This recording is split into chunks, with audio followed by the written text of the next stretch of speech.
Many organizations have been rapidly shifting to a remote workforce and are trying to understand how their productivity will be effective today, tomorrow, through the timeline of going through this chaos. But what risks are they facing right now? And are they struggling to determine which business units and operations and processes are essential for the company's survival? So during these uncertain times, it's challenging to sift through the hysteria and manage the chaos. Belzway Group has decided to pull together a panel of leaders to provide guidance on what companies can do today to reduce the overall impact of the current pandemic and return to what is new normality sooner. I am John Mumford. I'm the Chief Risk Officer and co-founder of Belzway Group. I have with me today Kate Parsons, the CEO and founder of Notch Above. And we also have Courtney Buckley, VP and Director of Human Resources for Boston Capital. So welcome, ladies. Thank you for joining us. Thanks for having us. What I'd like to do is maybe talk about some themes, but talk about those themes in a timeline to help our listeners kind of move from the react phase into a stabilize phase and then optimize phase, kind of in a timeline. But those themes that I'm thinking about is, first and foremost, how are our employees doing and our families, hopefully they're safe, and how do we drive to us from that react phase into a stability phase, both operationally and financially, and how that reaches into supply chain. And then how do we get to optimizing and then possibly even safely reopening? So I know there's a lot embedded in the topics that I just described, but Kate, maybe starting with you first, could you help us think through that timeline where many of our clients are going through a react phase still? They're trying to get those remote workers working and provide goods and services to their clients. What are some things that come to mind for you? Sure. And so maybe just by way of background, it's worth noting, so our company works with IT organizations on IT transformation and digital transformation. So the lens that I'll be coming at this from is sort of from an IT perspective.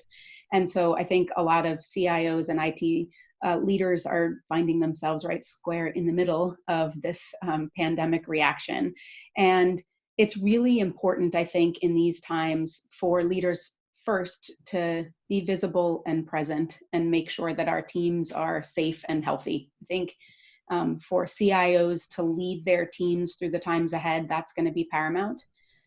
Beyond that, what we're seeing in this react phase is IT organizations having to look at how their applications can respond. There are a new set of applications that are emerging today as critical that maybe 3 weeks ago when teams were in the office weren't quite so critical. And there's new areas of vulnerabilities popping up across the network, across loads, across systems that weren't built to address the environment that we are working in today. So this first phase around React is to identify where you have critical points of failure.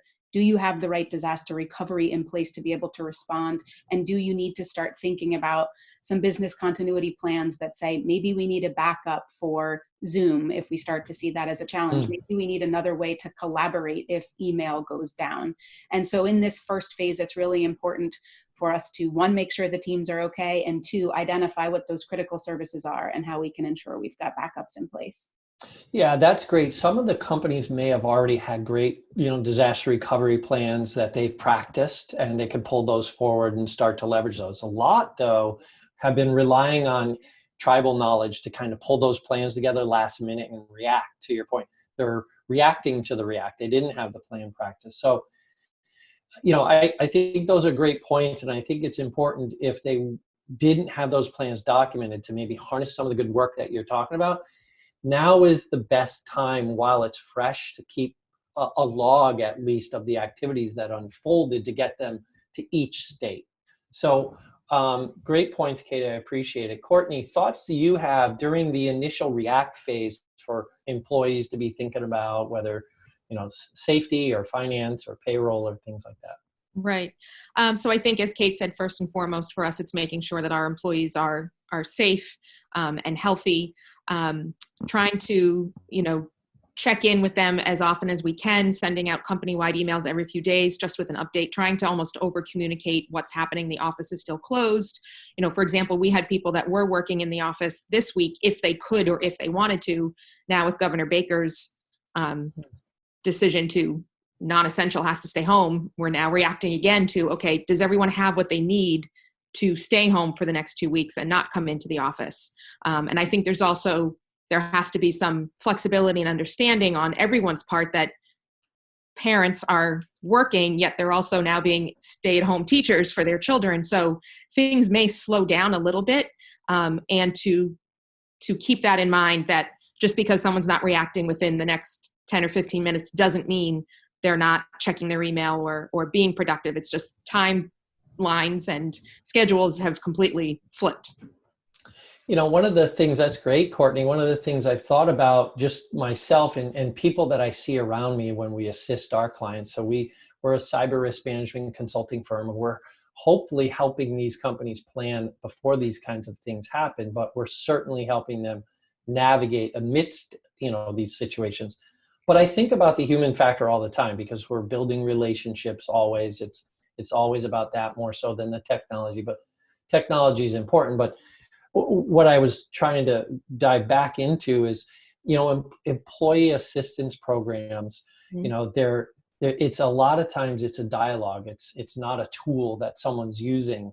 How is that impacted during the react phase, or have you thought through that yet, how to still provide, especially in this heightened time when people are stressing because they're teaching their kids, you know, school stuff versus trying to work and juggle that? Right. As one of our many communications that has been going out every few days is reminding employees that if you need any additional assistance, the EAP is available. It's always been there, you know, 24/7, and how employees can access that. I think initially we're still thinking about the work that has to get done.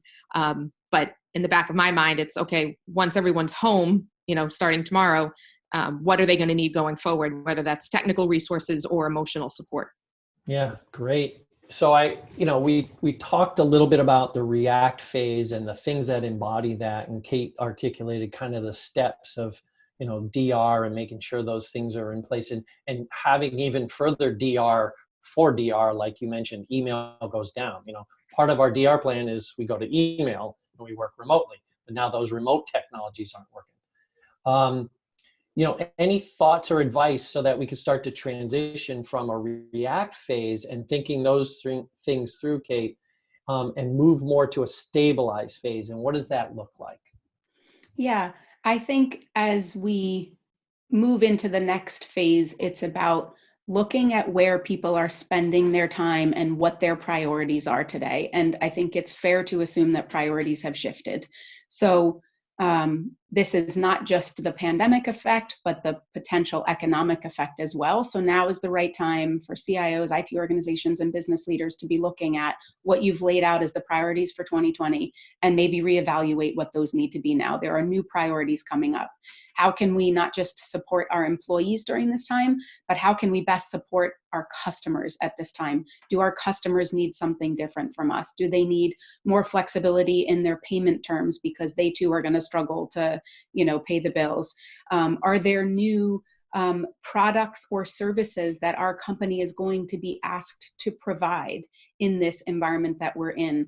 I read something that Honeywell is now going to be producing masks in one of their local sites here in Massachusetts. You see distilleries that are now shifting to produce hand sanitizer. Are our systems set up to support these new ways of working? So we've got to figure out, as we look at the priorities, that may not have been a priority when we started the year, but it is now. So how do we refocus the teams on these short-term priorities, looking to potentially defer, slow down other investments that maybe aren't needed right now, either in the spirit of higher priority items or because we've got to ratchet down a little bit on spend? I think it's really important to evaluate that the areas where we are focused today, you know, is achieving those objectives that we need. And again, in the landscape we're in today, that may be different. And, you know, just to further the point around stabilize, I think the notion of continuing to focus on the keep the lights on aspect remains paramount. And you talked about some examples of why that's a different environment now. So it's focus on keep the lights on, thinking about how you rejuggle priorities, cut cost where you can, and think about some new capabilities that you might need to be able to deploy. Yeah. So Courtney, how does that impact, morale or even the culture at a company today as those shifting priorities start to get communicated? And Kate, I would weave in there too, just so that I could lob that over to Courtney as well is, it's about managing risk, right? We're always managing risk. That's how we make business decisions, and our priorities change because it's the right risk decision for the company to stay afloat, to meet payroll, to do these things. So I'm just adding in the risk component to it. So Courtney, how does that change from a culture, and how do we keep the morale of the employees going and focused? Right. And it's definitely challenging. I think, as you said, as we move into this, hopefully getting out of a reactionary into a stable time frame. Okay, now what do employees need going forward? Luckily, with our company, we know some employees are not able to work as well from home, or maybe not even able to work at all from home. And we are in a position where we're continuing to pay those employees for the foreseeable future. If this lasts 6 months, hopefully not, we may have to reevaluate. But where companies can do that, that's always, I think works to help the morale of your employees. You don't know what's going on with an employee's spouse and their work. So if someone is coming to us with a request for a pay advance, or something out of the ordinary may now become more of the ordinary because it's just such an uncertain time. Mm. And one thing Kate, I'd add, thoughts? Yeah. John, just on that is, I think that speaks volumes, Courtney, and it's so important, sort of how you convey the empathy of the organization, which is going to create loyalty, both in your employees and your customers, quite frankly. One other thing that I think we shouldn't lose sight of is, like, it's okay to still have a little fun too. So, creating a virtual cocktail hour at the end of the day and having folks join in on Zoom, and still having that ability to interact in a social setting. And, if your cat's crawling in the background or your kids are there, like, who cares? That's life these days. And making some levity and having an outlet for folks, I think, is another thing that I've seen some of our clients do, which is having a big impact. I think that's an important point. We all, Kate, you talked about your background, and the lens you're thinking through is technology. And, Courtney, we know you're, I'll say, more on the human factor side of things. And I'm about cyber risk and the bad actors trying to cause harm during these stressful times. But, when I think about every company that we support, manufacturing, healthcare, et cetera, financial, really when I'm in the four walls of these, companies that we support, it's always about the people and the relationship. And when I talk to them, they talk about, stressful times, even in prior to this, Corona thing. But they talk about, I still like coming to work and talking to people. So that human interaction is huge, especially in healthcare. Sometimes what I'm seeing is in the healthcare industry, they have to be there. They're essential workers, but they're even isolating themselves at the office, and they feel they come home and miss, that human interaction. So, Kate, as you talk about stabilizing and creating an environment where we can still work and interact, what do you have for thoughts beyond the still have fun and maintain that human interaction through this technology, challenge? Yeah, I think, frankly, I think getting on Zoom and still being able to do the face-to-face interaction really helps. I've noticed that every meeting that I'm on starts with, hope you're well, everybody's safe, few minutes of brevity on something funny that happened or what your kids are doing in the backyard. Like I shared, my son has hit every golf ball we have in the house into the woods. So we no longer have any golf balls, Yeah. but he's out there, trying to make the most of the time. A little bit of levity in situations, I think, is going a long way, just getting people through what we're in. So are you saying notch above may get into the golf ball manufacturing business? I found out Amazon sells used ones. Yeah. So as it pertains to leaders and visible leaders staying calm, but are you seeing a lot of leaders, portraying that, those strategies and advisory things that you're providing, Kate? And Courtney, are you seeing it from your perspective that leaders are, actually being more visible through the technology means than maybe they would have in the past? So I am seeing it at the clients that we're working with. I think what I am seeing though is the uncertainty around what next. So that's what I think people are scrambling to figure out. We're working in such uncertain times. You think about how much the world has changed in 1 week, and what does it mean 1 week from now? So it's really that, what should we be doing as we think beyond today, as beyond the next few weeks into the second half of this year, is where I think people are still trying to get their arms around that plan. Yep. And Courtney, thoughts from the leaders you're seeing? From the leaders that I'm seeing, at least personally within our company, even though, like I said, we sent everyone home last week and said, do your best from home if you can. There were leaders that came in to the office to be there. If we were requiring a skeleton crew of one department, the leader was there, which was reassuring. And I think probably made the employees feel appreciated as well, that I'm not the only one coming in here. My manager is here with me.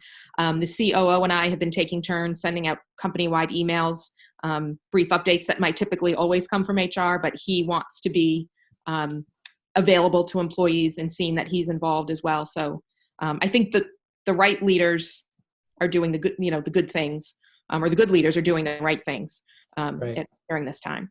Great.